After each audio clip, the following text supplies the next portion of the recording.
बिस्मिल्लाहिर्रहमानिर्रहीम, अस्सलाम वालेकुम। एस प्रॉपर्टी में खुश आमदीद मेरे भाई।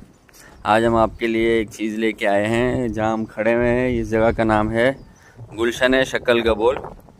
और ये जो है ना, ये गोठाबाद लीज है, ठीक है। अच्छा, इसमें फ़र्क ये है कि सामने आपको गेट दिख रहा होगा। इस गेट के उस तरफ जो है ना, प्लॉट जो है वो 1,20,30,00,000 रुपए का 120 गज का प्लॉट है। अब इस गेट से अंदर आए हैं तो आप यहाँ भी घर देखें माशाल्लाह से कैसे कैसे घर बने हुए हैं, ठीक है। घर यहाँ भी अच्छे बने हुए हैं, ये देखें पूरी कंस्ट्रक्शन हुई हुई है, वीवीआईपी घर बने हुए हैं। ये बिल्कुल शाद रेजिडेंसी है ना, वो देखें उसकी बैक साइड पे पड़ता है।